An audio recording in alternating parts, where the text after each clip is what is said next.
Bonjour, je m'appelle Angèle Van Laken. Mes seconds prénoms sont Joséphine et Aimée. Mais mes proches m'appellent aussi Gégel.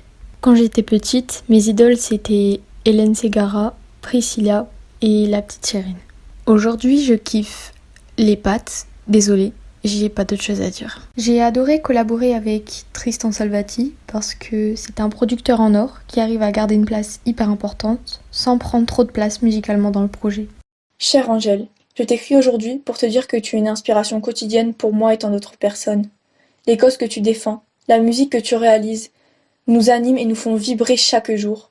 L'image que tu donnes de toi sur les réseaux sociaux, malgré ta notoriété et les critiques, reflète ta personnalité et nous permet de garder les pieds sur terre, de ne pas confondre Instagram et la réalité. Tu es une grande artiste. Musicalement parlant, tu réalises de magnifiques chansons qui reflètent les causes que tu défends, le féminisme par exemple. Balance ton quoi a été récompensé victoire de la création audiovisuelle de l'année. Ce clip étant touchant, drôle et réaliste à la fois. Merci d'agir dans ce sens, pour aider le monde à avancer. Est-ce que c'est bien clair pour tout le monde ? Pardon, moi je reviens juste sur un point qui est pas forcément hyper limpide. C'est juste que quand une fille dit non, j'ai l'impression que quand même, que souvent ça sous-entend que c'est non. Hey, Oui, maman?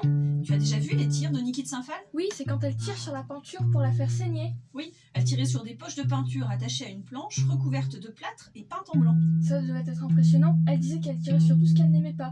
Les guerres, le patriarcat, le racisme, la politique.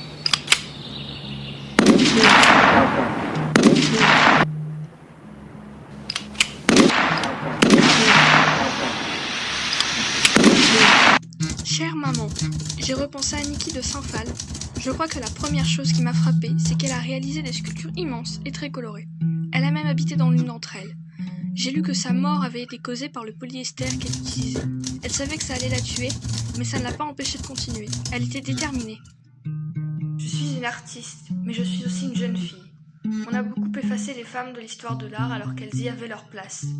Heureusement, elles sont devenues de plus en plus visibles avec les mouvements féministes, devenant ainsi un peu plus que des muses. Niki de Saint-Phal était féministe. On a toutes et tous déjà vu ces nanas, ces grandes femmes rondes.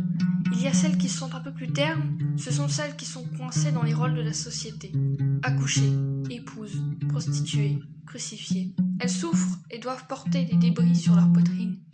Mais celles qui sont pleines de couleurs sont libérées de la pression du patriarcat.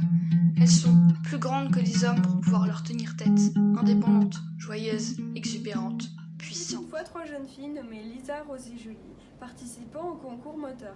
Elles décidèrent de présenter l'autrice et réalisatrice Nina Faure. Je suis réalisatrice de films documentaires et autrice. Moi, j'ai coécrit cette adaptation d'un manuel de santé féministe des années 70 qu'on a entièrement réécrit avec une co-autrice. C'est un livre qui se base principalement sur des témoignages de femmes cisgenres, de femmes trans, d'hommes trans et de personnes non binaires qui va parler de toutes les étapes de nos vies, mais basé sur le vécu à la première personne. En fait, ça permet une approche et une réflexion collective et féministe sur nos corps, nos sexualités, nos orientations sexuelles, sur la parentalité, la maternité ou le fait de ne pas avoir d'enfants. C'est vraiment une réflexion dans une recherche d'autonomie à la fois par rapport au monde médical et aussi par rapport à la domination masculine qui est encore très présente dans nos sociétés. Donc il y a des vraies pistes et outils d'émancipation dans ce livre. Là, c'est à travers des groupes de parole qu'on a récolté ces témoignages. C'est une femme qui a beaucoup d'espoir et d'ambition.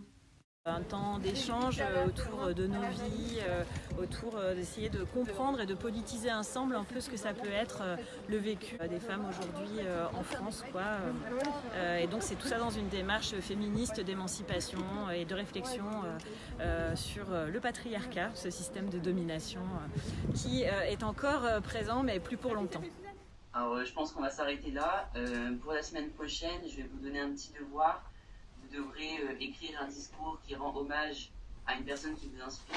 Louise Michel est une militante politique et féministe du XIXe siècle. Elle portait son engagement notamment lors de la Commune de Paris. Elle était aussi une enseignante. Louise Michel est une femme avec des valeurs importantes, pour lesquelles elle s'est battue jusqu'à sa mort. Elle partageait également les idées des Lumières. Ainsi, elle créa l'école libre où elle défendait les plus démunis et la laïcité. Elle s'occupait des personnes en situation de handicap et se chargeait de l'éducation des filles. Elle se battait en faveur de l'école pour tous.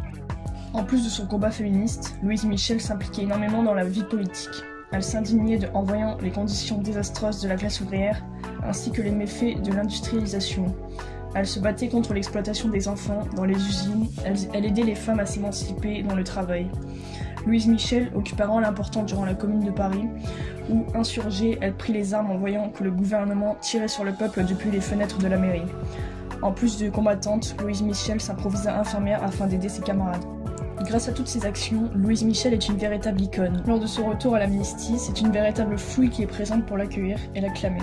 À sa mort, le peuple défilera dans les rues pour un dernier hommage à cette grande femme qui, au fil du temps, continue d'impressionner et d'inspirer les générations. Pour le concours moteur, j'avais pas vraiment d'idée, alors je me disais, qui est inspirant pour moi ? Qui ? Alors j'ai demandé de l'aide à mes parents, ils m'ont donné des listes de femmes importantes, féministes et des femmes du quotidien qui pouvaient m'inspirer. Mais ce fut sans succès. Car les mots ne venaient pas forcément de mon cœur et la vidéo allait rendre beaucoup moins bien que ce que je le souhaitais.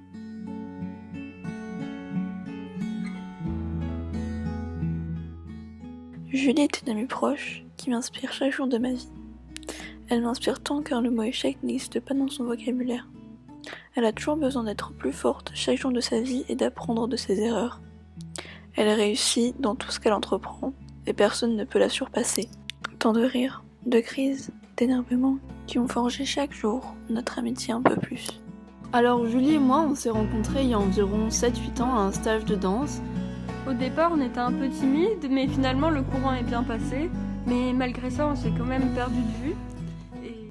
Cette semaine-là, j'ai su que nos chemins n'allaient pas se séparer aussi vite. On s'était si bien entendus.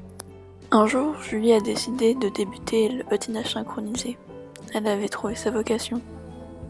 Elle fut qualifiée pour le championnat d'Europe l'année dernière. Il n'y a qu'une chose qui ne changera pas chez Julie. En effet, ses messages le dimanche soir pour nous dire qu'elle n'a pas commencé le devoir me feront toujours rire.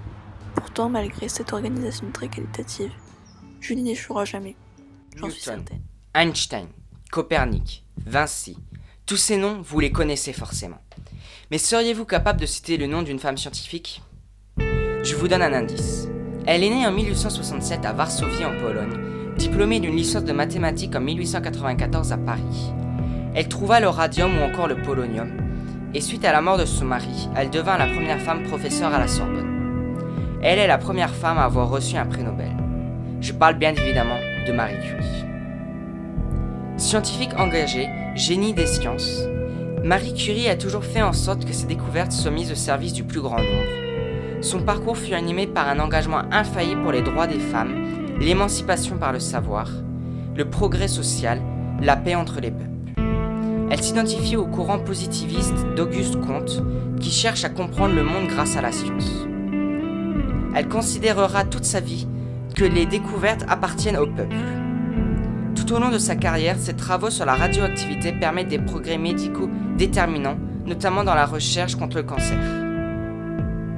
Marie Curie m'a apporté la passion pour les sciences, la volonté de découvrir au-delà du visible. Et que malgré les périodes difficiles et les idées reçues, Marie Curie est une femme pionnière qui s'est imposée dans ce milieu masculin, et cela en reste un exemple pour les générations futures. Et comme elle disait, notre société ne se rend pas compte que la science est la base de tous les progrès qui allègent la vie humaine et en diminuent la souffrance.